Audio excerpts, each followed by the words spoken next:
Hey folks, this is David Smith at Correctional Officer Lifestyle. Let me adjust this real quick. It's off kilter. There we go. This video is I'm wearing my attire that I go to the gym in. This video is a video about something that happened last night while I was at work, and it is something simple, something minute, something that most people would overlook, which is more than likely what the inmate was counting on, that I would overlook it. I didn't, but it was a subtle attempt by an inmate to manipulate me, of all people. Captain on shift, 28-year veteran of the department, inmates trying to manipulate me. The reason that I say it is a simple thing, it is a simple thing because of what was perpetrated. The inmate was being escorted to medical for lab work. He was disgruntled because he thought that he should be able to sit in his dormitory and refuse lab work, which you can refuse medical treatment. Anybody can refuse medical treatment, but in the world that we live in, you have to sign that you're refusing medical treatment so that nobody can come back on us and say that we didn't provide medical treatment. He was escorting him up there, and the inmate requested to talk to the shift supervisor. I don't have a problem with that. You know, if a sergeant tells me that the inmate's requesting to talk to the shift supervisor and it's not an inmate that's being outwardly belligerent, and I don't have a problem with speaking to an inmate that is requesting to speak to me. That's not an issue with me. The issue that I had was the inmate looked at me at one point in the conversation, early in the conversation, and said, "We need to see eye to eye because I'm a man and you're a man." That was the inmate's attempt to put us on an even playing field.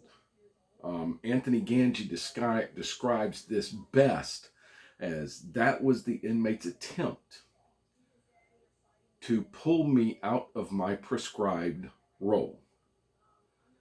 I quickly reminded him, we are not going to see eye to eye because while we are both men, you are an inmate and I am a captain in the Florida Department of Corrections. Therefore, I have duly appointed authority over you. And it wasn't mean. It wasn't me being belligerent. I wasn't even raising my voice. I just politely and professionally reminded him of the two roles that the two of us have together. Now, the reason that I'm doing this video is that is how subtle a manipulation tactic can be. If you allow an inmate in your charge, or whatever you refer to them in your agency, inmate, offender, resident, any host of titles, whatever your reference to them is, if you allow them to put you and them on the same level in your mind, in their mind, they always feel that they are on the same level as we are. Their mind is not the mind that I'm worried about.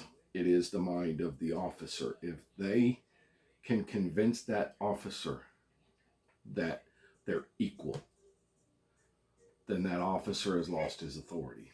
That officer has been pulled from his prescribed role.